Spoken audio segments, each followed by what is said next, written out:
Hello दोस्तों, welcome back to my YouTube channel. इस video पे हम कवर करेंगे यूटेट 2021 के सेकंड पेपर के फर्स्ट लैंग्वेज इंग्लिश के 30 क्वेश्चंस को। ठीक है, तो चलिए शुरू करते हैं। क्वेश्चन नंबर 1 देखो, डायरेक्शन दे रखा है, पैसेज यहाँ पे दे रखा है और क्वेश्चन नंबर 31 से लेके 35 तक पैसेज बेस्ड क्वेश्चन पूछे जाएंगे। ठीक है, तो पैसेज आप लोग देख लेना। ठीक है, पॉज करके वीडियो को, और जिसने इससे पहले वाले वीडियोस को नहीं देखा है तो जाके देख लेना, प्लेलिस्ट बना दी है। ठीक है, चलिए क्वेश्चन पे आते हैं। पहला क्वेश्चन है, what is the central idea of the above passage. So passage आपने पढ़ लिया होगा वीडियो पॉज करके। तो पूछा है पहला question, what is the central idea of the above passage. So option B इसका करेक्ट आंसर है, life is how we perceive और make it. Okay, option B. अगला क्वेश्चन देखो, which of the given statements is true in view of the above passage. So option C इसका correct answer है, look at the bright side of the things. ठीक है, अगला question देखते हैं। Wait, option C. Okay, अगला देखो, dash दे रखा है और इस पे हमें एक वर्ड फिल करना है ऑप्शंस में से, और उससे बनेगा मीन्स डार्क एंड ग्लूमी। सो एक ऐसा वर्ड हमें सेलेक्ट करना है जिसका मतलब है dark and gloomy. Okay, so option A इसका करेक्ट आंसर है, डिंजी। ठीक है, डिंजी मतलब होता है डार्क एंड ग्लूमी। ओके, अगला क्वेश्चन देखते हैं। Roses have thorns symbolises. So ये क्या सिम्बलाइज करता है, ये करता है ऑप्शन डी, एडवर्सिटी। ठीक है, ओके, एडवर्सिटी का मतलब होता है समस्याएं या फिर कठिनाइयाँ। ठीक है, अगला क्वेश्चन 35, वाई इज़ और एग्जिस्टेंस सो कॉम्प्लेक्स। हमारा एग्जिस्टेंस इतना कॉम्प्लेक्स क्यों है, ये पूछा गया है। ठीक है, और ये पैसेज पे बेस्ड क्वेश्चन ही है। सो ऑप्शन देख लो आप, ऑप्शन ए इसका करेक्ट आंसर है, because it has both pain and pleasure. Okay, that's why our existence is so complex. आगे अगला क्वेश्चन देखते हैं। अगेन एक पैसेज है, पोएम है। ठीक है, इसको आप पढ़ लेना। क्वेश्चन देखो, name the object in the landscape that catches the poet's eye. So option A इसका करेक्ट आंसर है, मून। ओके, आगे देखते हैं अगला question. Pick out the words और lines in the poem which suggest the quiet and stillness of the night. So option B इसका correct answer हो जाएगा। ठीक है, couched in his kennel like a log. Okay, option B. आगे देखते हैं, अगला क्वेश्चन है, quote means choose the most appropriate option. तो हमें इस वर्ड का मीनिंग बताना है जिस जो कि ऑप्शन में दे रखा है। ठीक है, सो क्वेश्चन नंबर 38 इसका है सी, कूप वेयर बर्ड्स आर केप्ट। ठीक है, सो ये बेसिकली बर्ड्स का एक शेल्टर है। ठीक है, ऑप्शन सी।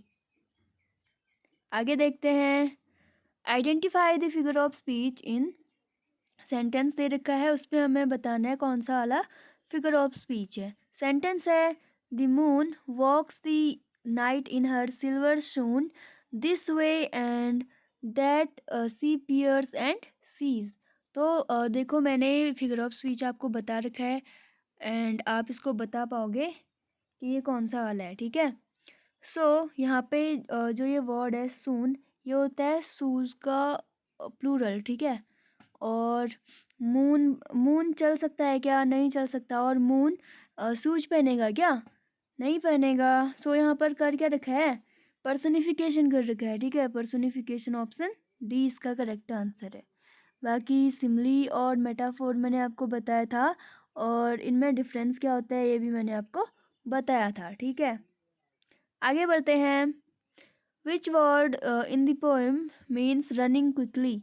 सो क्वेश्चन नंबर 40, ऑप्शन देख लो, ऑप्शन नंबर ए इसका करेक्ट आंसर है, ठीक है। स्कैम्परिंग, स्कैम्परिंग का मतलब होता है running quickly. Question number 41, in which of the following options antithesis is used. So हमें बताना है कि नीचे ऑप्शंस में इसका यूज्ड कहाँ पे है, ठीक है।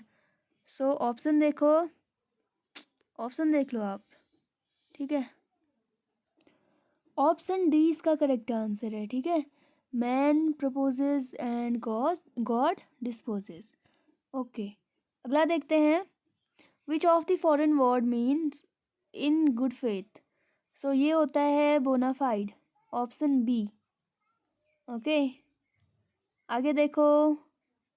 Select the verb that takes the preposition in after it, ठीक है। सो प्रीपोजिशन इन कौन लेगा इसके बाद? डिपेंड के साथ देखो ऑन लगता है, ठीक है, तो ये तो नहीं होगा। इंडल्ज, हाँ इंडल्ज के साथ इन लगता है, ठीक है। ऑप्शन बी इसका करेक्ट आंसर हो जाएगा। अगला क्वेश्चन देखते हैं। और हाँ, इंडल्ज का मतलब होता है मौज मस्ती करना, ठीक है। सो अगला क्वेश्चन देखो, question number 44, select the incorrect pair from the given options in view of the varying kinds of talking habits, ठीक है। सो यहाँ पे टॉकिंग हैबिट्स के बारे में ऑप्शन दे रखा है और उसको कौन सा ऑप्शन इस इन वर्ड्स को सही से डिफाइन नहीं कर रहा है वो हमें बताना है। सो टैसिटर्न का मतलब होता है unwilling to engage in conversation, तो ये तो करेक्ट है और हमें इनकरेक्ट बताना है, ठीक है, इनकरेक्ट बताना है। और लैकोनिक, इसका मतलब होता है using few words packed with meaning, ये भी करेक्ट है। गैरुलस, चैटरिंग मीनिंगलेसली, यस ये भी करेक्ट है। सो ऑप्शन डी इसका करेक्ट आंसर है, ये यहाँ पे इनकरेक्ट दे रखा है, ठीक है।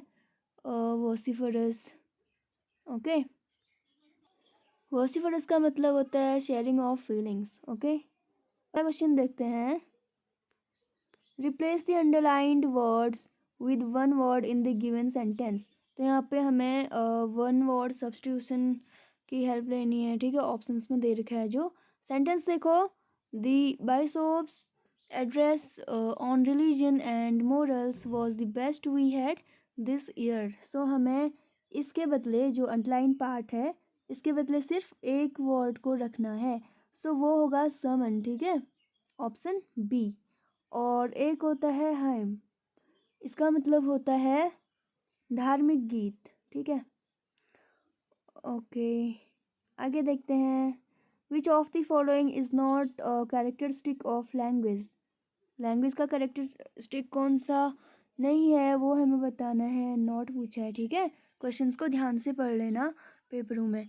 So it is a primarily vocal, yes ये तो होता ही है।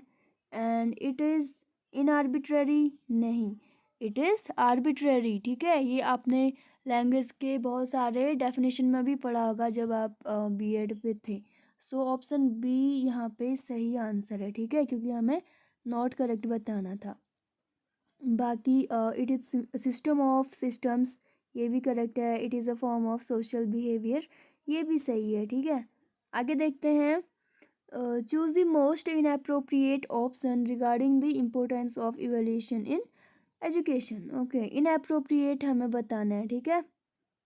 ओके, देखिए ऑप्शंस को। It is to evaluate students performance, yes ये तो होगा। And it is to evaluate teachers activities, ये भी होगा। And it is to evaluate programme और करिकुलम, ये भी होगा। डी नहीं होगा, ठीक है। It is to keep the record for future reference. So option D इसका करेक्ट आंसर हो जाएगा। अगला क्वेश्चन देखो 48, यहाँ पे ब्लैंक दे रखा है, फिर लिखा है describes all forms of human communication that are not verbal. अब ऐसी कोई एक्टिविटी जो कम्युनिकेशन को डिस्क्राइब करती है लेकिन वर्बल नहीं है, ठीक है। सो प्रोस्टी होता है, ये तो वर्बल होता है, ठीक है। इंटोनेशन भी वर्बल से रिलेटेड है वोकैलिक्स भी वर्बल से रिलेटेड है। सो पैरा लैंग्वेज एक ऐसी चीज़ है जो डिस्क्राइब करती है कम्युनिकेशन को, बट नॉन वर्बल है, ठीक है, वर्बल नहीं है। इसमें जैसे हाव भाव, साइन लैंग्वेज आ सकती है, ठीक है, ये होते हैं। आगे देखो अगला question, name the psycholinguist who gave the theory of operant conditioning to study learning process. So operant conditioning किसने दी थी ये थ्योरी? ये दी थी ऑप्शन ए स्किनर ने, ठीक है, वेट, ऑप्शन ए। बाकी हमने ये सारे पढ़ रखे हैं, ठीक है, थॉर्नडाइक, पियाजे। आगे देखो, looking quickly over a textbook to get a general और superficial idea of the content is called. So इसको बोलते हैं स्किमिंग, ऑप्शन डी। ओके, आगे देखो, question number 51, a workshop is meant for. So ये होता है option A hands on experience. Okay, अगला देखते हैं, fill in the blanks with the most appropriate infinitive in the given sentence. तो मैंने आपको प्रीवियस वीडियो पे बताया था इन्फिनेटिव क्या होता है, जिरेंड क्या होता है, ठीक है। सो देखो सेंटेंस क्या है, वी गेट वैक्सीनेटेड, फिर डैश है उस पर हमें फिल करना है स्मॉल पॉक्स, ठीक है। सो इन्फिनेटिव होता है 2+V1 वर्ब की फर्स्ट फॉर्म, और जीरेंड क्या होता है V1+ing फॉर्म, ठीक है। सो इसका करेक्ट आंसर देखो यहाँ पे, ऑप्शन देखो, to avoid, to cure, to keep off, option D both A and B. अब डी तो हो ही नहीं सकता, ठीक है, क्यों नहीं हो सकता? क्योंकि ऑप्शन ए देखो, to avoid, we get vaccinated to avoid smallpox, और टू क्योर और टू कीप ऑफ, ठीक है। आप टू क्योर और बी और सी में कंफ्यूज हो सकते हो, बट सी इसका करेक्ट आंसर है, ओके।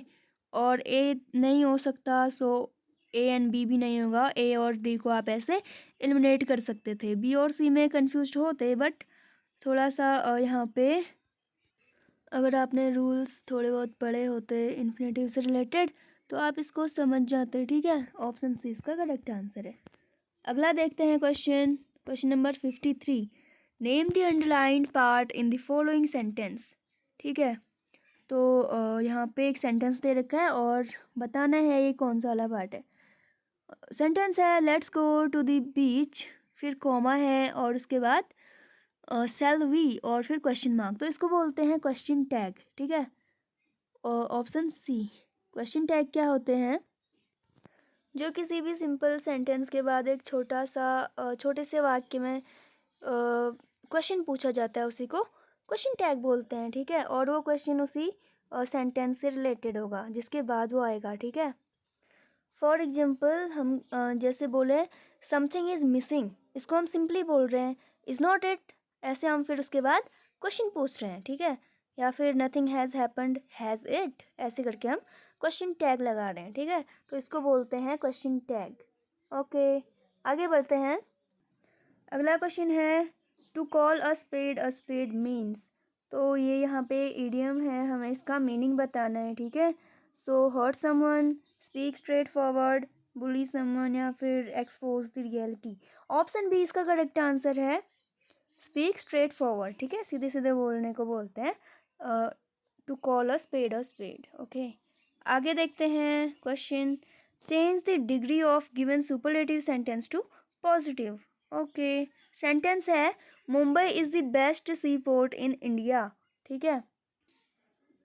ऑप्शन सी इसका करेक्ट आंसर हो जाएगा, no other seaport in India is so good as Mumbai. Okay, option C. आगे देखो, put each word in proper order and make meaningful sentence, ठीक है। तो इसको हमने मीनिंगफुल सेंटेंस में बनाना है, ठीक है। ऑप्शंस देख लो और सेंटेंस देख लो, यहाँ पे क्या दे रखा है, वॉच्ड है, वी है, पास है, पास बाय दी प्रोसेसन, ठीक है। सो ऑप्शन बी इसका करेक्ट आंसर हो जाएगा, we watched the procession pass by. Procession का मतलब क्या होता है, जुलूस, ठीक है। अगला क्वेश्चन देखो 57th। Select the word closest in meaning. तो हमें यहाँ पे सिनोनिम बताना है, ठीक है। To the underlined idiom. Okay, idiom का सिनोनिम बताना है। ये है it is mean to crow over a fallen foe. So इसका मीनिंग होता है टू ट्रायम्फ ओवर, ठीक है। ऑप्शन बी, विजय प्राप्त करना, ठीक है, जीत हासिल करना। अगला देखो 58। Select the grammatically correct statement from the following. तो यहाँ पे हमें ग्रामर रूल्स को ध्यान में रख के जो करेक्ट स्टेटमेंट है उसको सिलेक्ट करना है, ठीक है। ऑप्शंस देखो, they wished me to drink with them but which I denied. नहीं। Do not forget his enthusiasm who brought this moment so far. ये भी नहीं होगा। I met him on last Friday. No. Option D इसका correct answer है, ठीक है। This is the man who I talked about this morning, ठीक है। सो यहाँ पे आपको हु जो है अगर थोड़ा सा अटपटा लग रहा है तो ऐसा कुछ नहीं है, ठीक है। आपने रिलेटिव प्रोनाउन, रिलेटिव एडजेक्टिव, ये सारी चीज़ें पढ़ रखी होंगी, तो वही है ये, ठीक है। ये बेसिकली इस वाले सेंटेंस का इससे रिलेशन बता रहा है ये। ऑप्शन डी इसका करेक्ट आंसर है, ठीक है। अगला क्वेश्चन देखो 59th। Some boys were helping the wounded man. तो इसका क्या होगा, ऑप्शन देख लो आप सारे। वेट वेट वेट, ऑप्शन देख लो। Option A, some boys help the wounded man.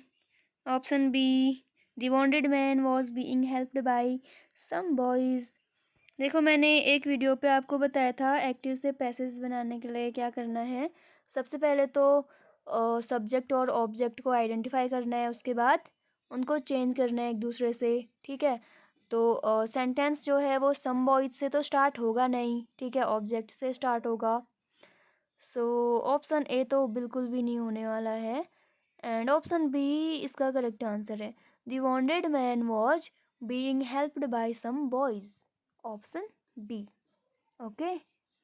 अगला क्वेश्चन देखो, choose the correctly spelled word in the following. So option C, नहीं। ऑप्शन बी इसका करेक्ट आंसर है, इनकॉरिजिबल। और ये वर्ड पहले भी आ चुका है, ठीक है। और जिसने पहले वाली वीडियो देखी होंगी उन्होंने ये आसानी से कर लिया होगा। अब देखो वर्ड्स भी यहाँ पे रिपीट हो रहे हैं क्वेश्चंस पे। तो क्वेश्चंस रिपीट होते हैं और आप ऐसे प्रीवियस ईयर के क्वेश्चंस को सॉल्व करके जाओगे पेपर देने, तो आपको पक्का 50% से ज़्यादा ही हेल्प होगी, ठीक है। क्योंकि क्वेश्चन कैसे करते हैं ये आइडिया भी आपको हो जाएगा, ठीक है। ओके, इनकोरिजिबल का मतलब क्या था।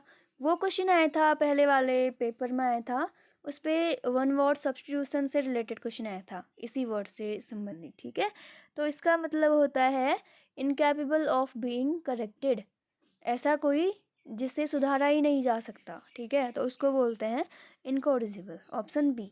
तो इसी के साथ ये वीडियो भी कंप्लीट हो चुकी है, एंड ये अब एक और वीडियो आएगी लास्ट इंग्लिश पे, और उस पर हम करेंगे सेकंड पेपर का सेकंड लैंग्वेज इंग्लिश, ठीक है। उस पर भी 30 क्वेश्चंस को हम डिस्कस करेंगे।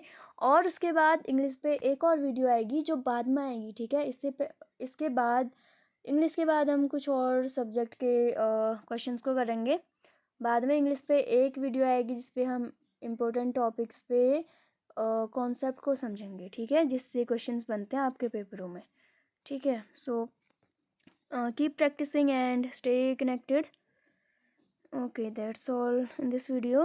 Thanks for watching.